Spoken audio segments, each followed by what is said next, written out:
joined by Senator Dick Black, who's going to be giving us his assessment of some of these situations and from a political point of view. So, Senator Black, if you're there, we see you. Great. Good to have you on, sir. It's good to be here. Good to be with you. Look, I wanted to give you as much time as you can. I know you've been doing some interviews on the coronavirus situation, and we were just discussing this on Revolution Radio.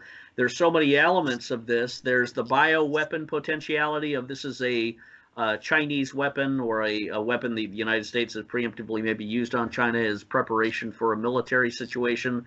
There's also the constitutional endangerment that this is demonstrating with the suspension of people from being able to move and live and have their being and work and assemble. And you being a lawyer understand this too. The Constitution guarantees and rights to assembly and speech. All of those are being overturned with a draconian authoritarian approach to states being able to shut that down. And many constitutional lawyers are saying technically this is totally unconstitutional, but yet we find ourselves in these troubled, uncertain waters. So I'm going to hand it to you, Senator Black, and you give us your free assessment of what's really going on in America with regards to the coronavirus, and how do you see us navigating forward. Go ahead, Senator Black. Well, just to touch on your comments, we have seen instances back during the Spanish flu pandemic, and there have been times where we have where different mayors have been pretty heavy-handed in terms of what they've done, but it's dissipated pretty quickly and gotten back to normal. I worry when we do it at the federal level, things tend to become entrenched and they become systematized. We've got so much money at the federal level that you can hire a bunch of people to create an office for such and such. And so I think that is a danger. It's a concern. It's something we're going to have to be looking after. But earlier this morning, I was well, just to give you a little bit of a rundown of where we stand, it looks like first of all, the coronavirus is peaking. We were told it was going to shoot up to the sky until it reached the moon. And, you know, it goes up sharply and it comes down sharply. That's just the nature of the beast. So that was one thing. Now, we've got Dr. Fauci, a curious fellow, the very intellectual individual. He is the consummate pessimist. Yes. Whatever he says, I mean, it's to the extreme. This morning he came out and he said that Americans should never shake hands again, forever. And, you know, he doesn't like the fact that people touch each other. Well, I got to say, Mr. Fauci, I'm not inviting you to any of my parties, you know. That's just, that's not America. That's not our culture. I got to tell you, you know, one of the things, I guess I learned this from being in Vietnam. You come to grips with the fact that people die. You're going to die. I'm going to die. My youngest grandchild is going to die, even though she just learned how to walk recently. Someday she's going to die. And we go in this crazy thing where we say, oh, if it just saves one life. Well, no, it doesn't work that way. You know, people just constantly are dying all over the globe all the time. And so you've got to balance that. You know, we want to enjoy life, you know, enjoy it while you're here. Have some fun, have some warmth, have some humanity. So we got Dr. Fauci. Now, also, we've got this guy, Peter Navarro, who's sort of an intriguing fellow. He is a White House trade advisor. Interestingly, he's got a very, very radical Democrat past. He's run 5 times as a radical Democrat in California. His campaign advisor made a comment about him that I won't repeat on the air, but I'm going to tell you it was about as bad as you can say about anybody. Okay, and yet here this guy, he's an economist, and he makes some off the cuff comment about that this could be a big problem coming up. Well, you have an opinion. I have an opinion. An attorney I once worked for said, Dick, he said, all attorneys have opinions. He said, opinions are like noses. Everybody's got one. Okay. Yeah. So the idea that somehow the president should discern that some guy who's has nothing to do with public health has an idea, and somehow the news media says, how come you didn't know this guy had an idea? Well, you can find an idea on anything. I don't care. There'll be people who say X, Y, Z all across the alphabet. And what does that mean? Nothing. It's just nothing. So, one of the weaknesses, and I'm very much a supporter of Trump, but we've discussed this before. One of his great weaknesses, a grave weakness, is that he is not good about selecting people. Contrary to what he told us during the election, he told us a lot of true things, but when he said, I picked the best people, he was absolutely wrong. I hope if he's reelected, he can do what other presidents traditionally do, which is to sweep house, get everybody to say, okay, everybody submit your resignations, and I'm going to tell you which ones I'll take and which ones I'm going to leave in place for a while. But anyway, so the president's got all these crazy guys. This Peter Navarro recommended that we use the hydrochloroquine. Yes. And I'm not saying anything for it or against it. I'm just saying some guy said we've got to have this. And the president, he's kind of politically on the spot. He's got to say, okay, let's get it for people. They ought to have the opportunity. So there's a little bit of craziness going on within his staff. I think the Vice President, President Pence, as Vice President Pence, he projects a very calm demeanor, and that's worked out well. But we face this great dilemma that, okay, we've got a virus. It's somewhat of a concern, and on the other hand, we got an economy to run. And yes, if you continue this forever, we all just starve to death. And see, that's where we're entering this phase of propaganda information warfare, is that the Democrats are weaponizing this. The media are on their side to weaponize this. So they want this to be dragged out and as horrific and painful as possible so they can blame Trump for it.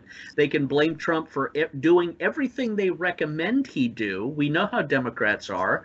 They may even try and give this to Joe Biden and finish him off and then replace him with Mario or Andrew Cuomo, maybe even throw Hillary in as a VP. Anything's possible, but the economic reality is everything, because it's going to determine whether America falls into a civil war, a revolution, a Compton anarchical, serious social unrest. And that's very, very, very possible. When people are living hand to mouth, they have very limited savings, and suddenly the police are shutting down their ability to go out and do anything. Then you've got the police state. Then you've got civil war. Then you've got police getting killed on street corners or attacked as they are in, the black riots in Southern Cal or Detroit.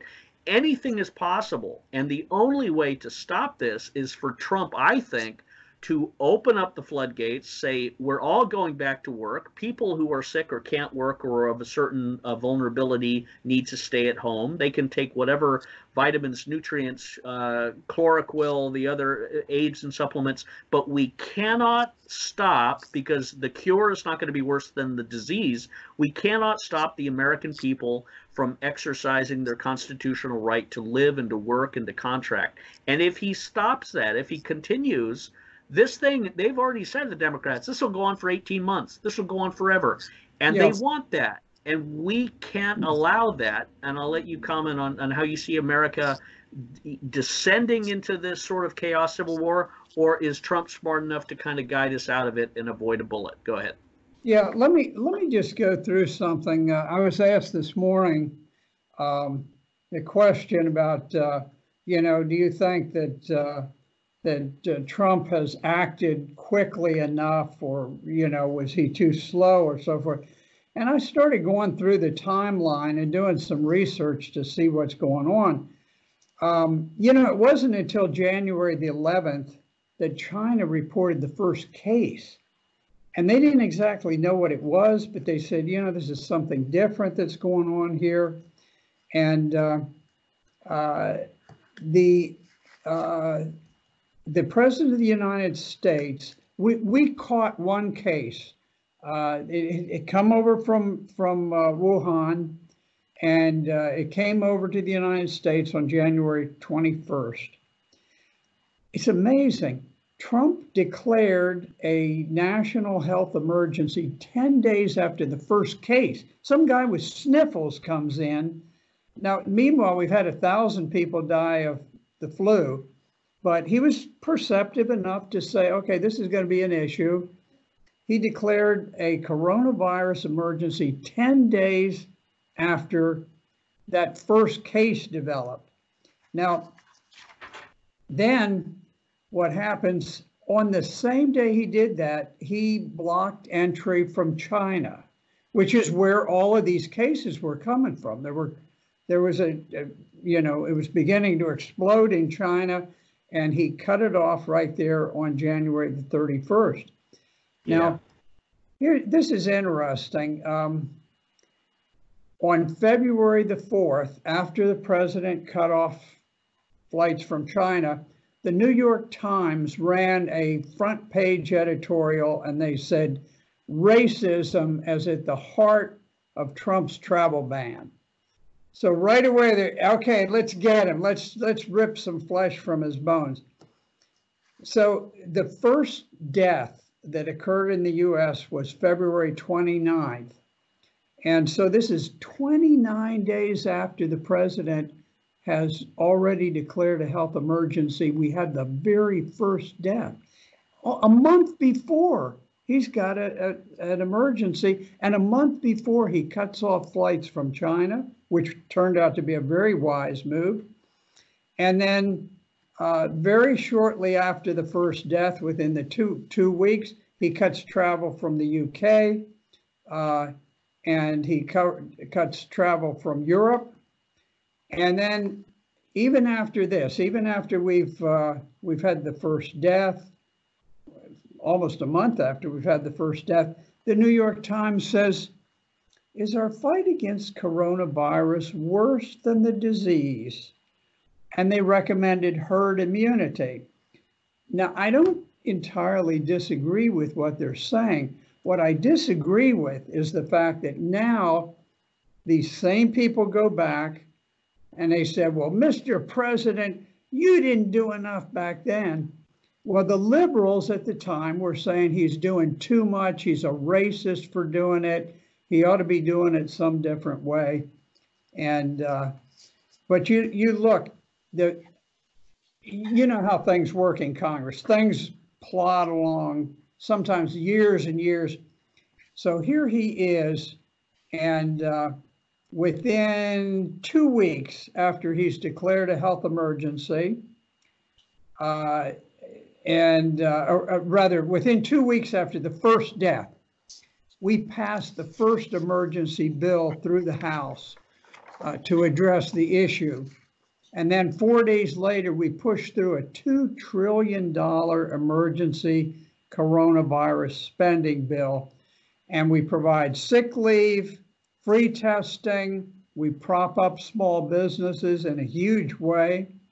And now we're looking at spending $6 trillion. For the people who don't, you know, it's hard to conceptualize big dollars like this.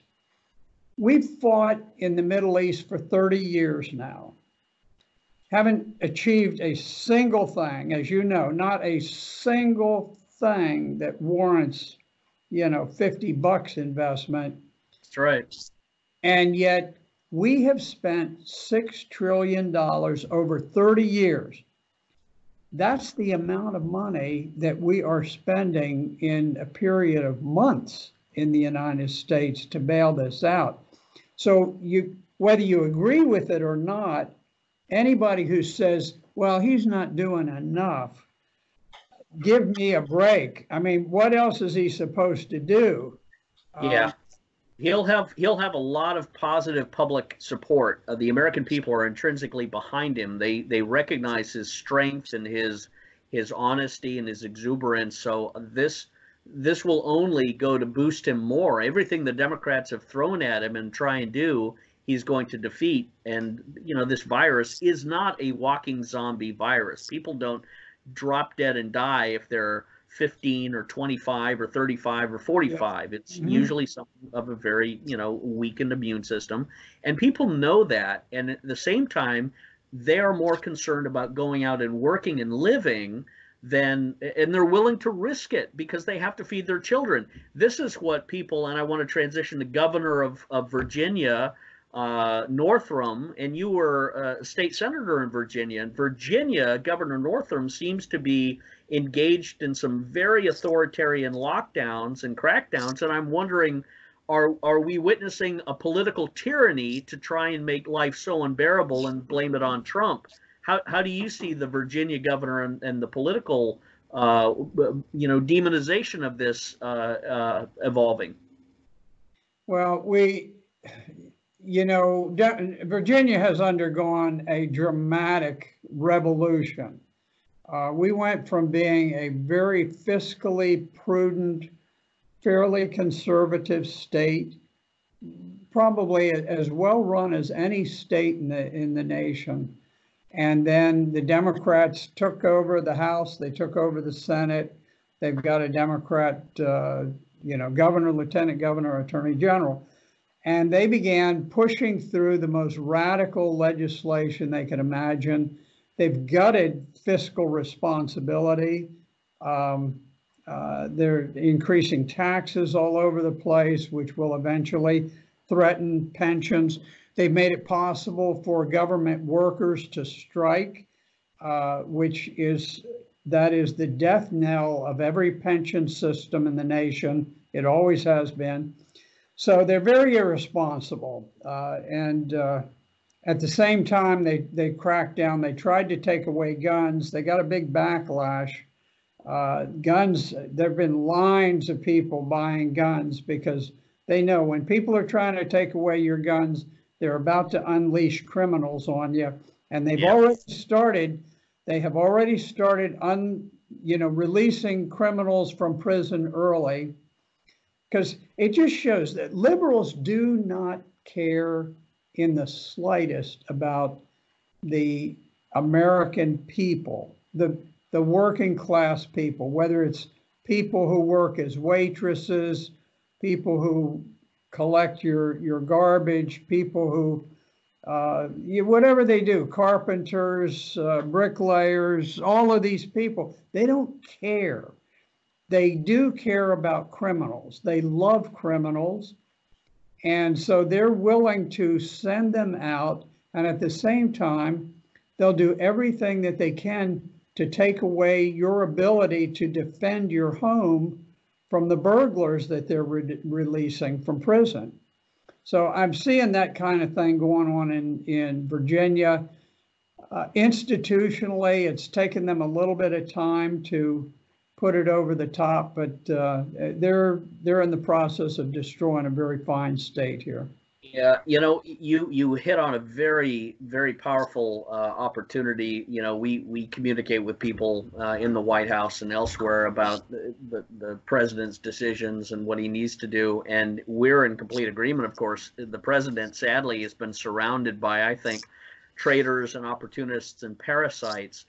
And 2020 in the re-election, hopefully the president gives him an opportunity to clean sweep. But if you were in a key position, if you were, one one of the chiefs of staff or the inspector general czar, as I've called upon, or a national security advisor, what would be the things if you sat down with the president and really just alone, and getting all of the parasitic personalities around him out of the room? And I know you've got the personality as a snake master. I know you used to handle snakes in the good old South, so you're well attuned to handling the political parasites and the snakes that Trump's surrounded with. How would you sit down and say, Mr. President, Donald, let me tell you, as your elder, as someone who's been an officer in the United States military, has been in Vietnam and has been wounded and knows a lot of the intelligence, and someone who's been over to Syria and talked to Bashar Assad, who's been on Russia Today, who's been on Press TV. I'm a seasoned diplomat. Let me tell you what you need to really think about and do regarding this coronavirus and our relationship to our own people, our own society, our own government, as well as some of these other nations, China, Russia, Iran. What would your counsel be to the president, Senator Black? Go ahead. Well, one thing I would counsel the president, who was it, Rahm Emanuel, who said, never let a good crisis go to waste. I think I would tell the president, you know what? Here's an opportunity. Let's shut down America's war against the Middle East. We have been purging Christians from country after country in the Middle East. We have been working with the most vile terrorists, dictators. You take Prince Mohammed bin Salman. He likes to call himself MBS, which some people call Mr. Bonesaw, okay? And he is a dictator. He is as much an absolute dictator as you will find anywhere on the planet. He is a backer of Al-Qaeda. He is a backer of ISIS. He is, and Saudi Arabia is, the foremost proponent of terrorism across the globe. Every terrorist incident that you hear in Europe, in the United States, all in the Western world, it stemmed from Saudi Arabia or from the vile practice of Wahhabism that they follow. It does not stem from Iran. Iran has a far more conservative type of Islam, and it is not devoted to external terrorism. Countered all of the baloney that we put out about it. I don't want to go to war with Iran. I may or may not like things about Iran, but frankly, it's none of my business. Amen. I don't care. That's up to the Iranians to sort out. It's not to me. I got enough problems to sort out my own country. But if Trump were to pull us out of Afghanistan, pull us away from Iran, out of Iraq, out of Syria, out of Yemen, out of Libya, and there may be some that I'm missing, I'm not sure, but we are involved, we are engaged in war everywhere. And we need to bring our military back. We need to downsize it substantially. I was reading the other day, the tonnage of American warships is as large as the next 13 countries on Earth. Now, do we really need that amount of naval power? A country that is surrounded by oceans that stretch for thousands of miles. Great Britain was able to protect itself with the 21-mile English Channel and do that quite successfully for many centuries. I think we can do it. I mean, we could still have a substantial Navy, but we could cut it in half easily. Senator Black, it's been an honor to be with you. We're coming up to the break. We will have you on again. You are one of the key statesmen that President Trump needs by his side, and we are going to be aggressively pursuing that. And we want to say God's richest blessings on you, upon you, sir. We are honored to have you and talk with you all the time. Thank you. Thank you for having me on. I appreciate it. Thank you, Senator. We'll be right back.